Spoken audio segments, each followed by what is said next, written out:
Tripura हास्तेव CPIM बदलनि फान तेबो क्राक खाननि नाहार मतैनो चांगरी खावे खोलाबो अंखरजा याक्षी बदल आबनि बेदेग सावनो CPIM बदलनि बायाब मथा त्रिपुरा उपजाति गणमुक्ति परिषदनि लुआजि मुंबाई चेंगिरि जांगमानि जनशिक्षा समिति ओ जनशिक्षा समिति संचाजंगमानि सालनरक सावै त्रिपुरा हास्तेनि करं थायो ते हाबा नगरगो बदलनि बानाति सावै जनशिक्षा समिति संचाजंगमानि साल पालाइजाखा जनशिक्षा नि चोबा बुफ्रु चेंखा ते जनशिक्षा चोबा वो साबनि साकथारमु थैरुमु साकबेदमु तंग बरंनो बरम रजाखा ओ सालनो रक सावैनो गुबुननि बिसिरनि हाय ताकलाइ बहायनो जसक नांमानि बरम रुमानि बिसिंतिनो पालाइजाखा जनशिक्षा दिवस ताकलाइ बाय फिलिसिनिति चुको जनशिक्षा समिति संचाजंगमानि साल पालाइखा गणमुक्ति परिषद आगरतला टाउन हल कासे पान्दानि बिसिंति जनशिक्षा समिति संचाजंगमानि साल पालाइखा आरो मानजा फाइखा गोसाम मन्त्रि अक्रा मानिक सरकार मानजा फाइखा CPIM हास्ते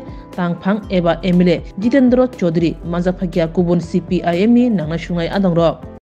তাদের অর্জিত যে আয় উপার্জন তার থেকে কিছু দিয়ে এই স্কুলগুলি একটার পর একটা তারা তৈরি করেছেন ইতিহাস এগুলো আপনারা জানেন আমি সেখানে যাচ্ছি না এই ঘরে দাঁড়িয়ে বহুবার এই জিনিসগুলো আলোচনা হয়েছে এরকম পরিস্থিতিতে আবার ওই বীরেন দত্ত এবং সঙ্গে অঘূর দেববর্মা যিনি যখন কমিউনিস্ট পার্টির মেম্বার হেমন্ত দেববর্মা যিনি এই জনশিক্ষা আন্দোলন গড়ে তোলার প্রশ্নে আলোচনার সূত্রপাত করেছিলেন অফিস থেকে ফেরার পথে উমাকান্ত স্কুলের দরজায় দাঁড়িয়ে এই বোর্ডিং এর মাস্টারমশাইদের সঙ্গে কথা বলে একটা পরিমণ্ডল তৈরি করেছিলেন সেই হেমন্ত দেববর্মা দশরথ দেবের সঙ্গে যোগাযোগ করে তিনি তখন আন্ডারগ্রাউন্ডে জনশিক্ষা সমিতির নেতা কাজ চালিয়ে যাচ্ছেন তখন তাদের সাথে সদর উত্তরে গোপন আস্তানায় আলোচনা করে তার একটা জায়গায় আসলেন এইভাবে তো চলবে না এই নাম নিয়ে কাজ করতে গিয়ে যেহেতু অসুবিধা হচ্ছে হয়তো নতুন কৌশল ঠিক করতে হবে এবং শুধু শিক্ষা আর দারিদ্রতার কথা বললে হবে না সমাজ পরিবর্তনের চিন্তা ভাবনা উন্নত চেতনা উন্নত কর্মসূচি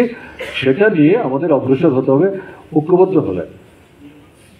রিসার্চ তৈরির সিদ্ধান্ত হলো বীরেন দত্তকে দায়িত্ব দেওয়া হলো দায়িত্ব বীরেন দত্তকে দিলে চারজনই মিলে হোয়াইটে বসে দীর্ঘ প্রায় এক পক্ষকাল আলোচনা করে লিখলেন পরামর্শ করলেন এদিক সেদিক কাটাছেড়া করলেন চূড়ান্ত হলো বীরেন দত্তকে দায়িত্ব দেওয়া হলো যেহেতু আপনার কমিউনিস্ট পার্টি কুমিল্লায় আছে এখানে তো এটা ছাপা যাবে না আপনি এটা ছাপিয়ে আনুন তিনি দায়িত্ব নিয়ে গেলেন বুঝিয়ে আসলেন এবং দায়িত্ব দিয়ে আসলেন এই ইতিহাস কি করে পৌঁছে দেবেন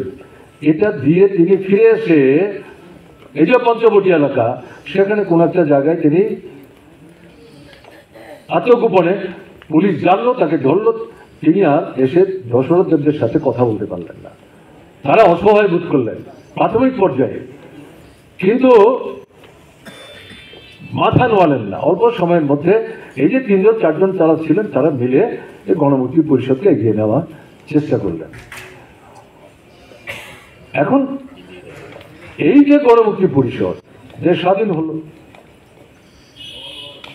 এবং কংগ্রেসের পরোক্ষ নেতৃত্বে এবং নিয়ন্ত্রণে রাজন্য শাসন না থাকলেও রিজেন্সি কাউন্সিল তারপরে মহারানীর রিজেন্ট হওয়া এবং তারপর সেখানে দেওয়ানি শাসন এই পরিস্থিতিতে একের পর এক নানা ধরনের প্রশ্নগুলি আসলো আস্তে আস্তে একটা সময় গিয়ে দেখা গেল হ্যাঁ এটা চারটা পাঁচটা বিষয়ের উপর ঐক্যবদ্ধভাবে একটা আন্দোলন করা দরকার এই চারটা বিষয় কি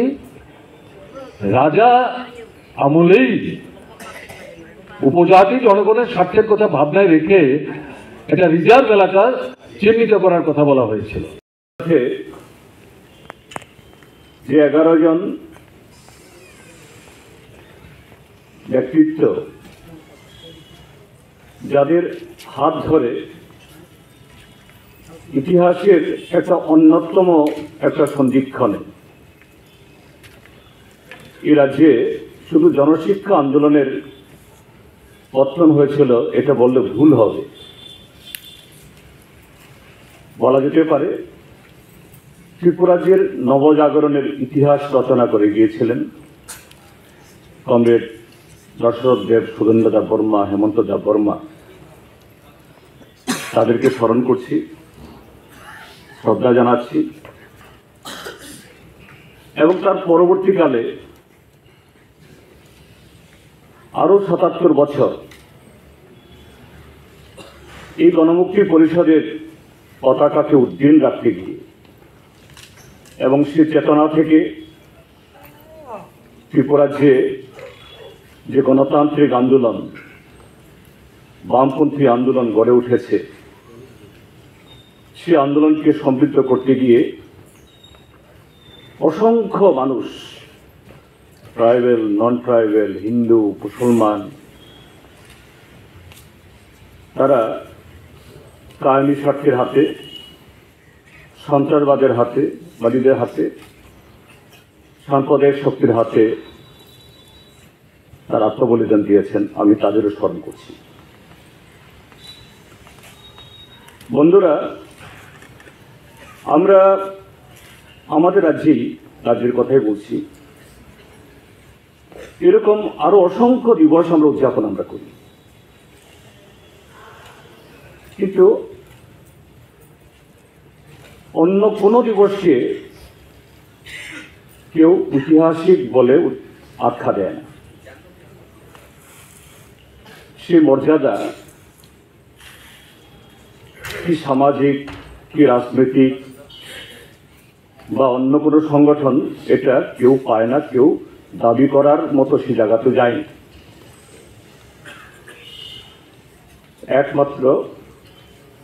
এই জনশিক্ষা দিবস বা জনশিক্ষা আন্দোলন। কিন্তু আমরা যদি দেখি এই জনশিক্ষা আন্দোলনের যে মূল কার্যকাল, এফেক্টিভ যে পিরিয়ডটা, মাত্র কয়েক বছর, 1945, 1946, 1947 বা তার পরবর্তী সময় তার কিছুদিন। অন্যভাবে তার কাজের ধারাবাহিকতা নিশ্চয়ই ছিল, আজও আছে, কিন্তু জনশিক্ষা সমিতি সেই সময়টা এই রাজ্যের রাজনৈতিক, সামাজিক বা অর্থনৈতিক বাধ্যবাধকতায় 1948 মে মাসে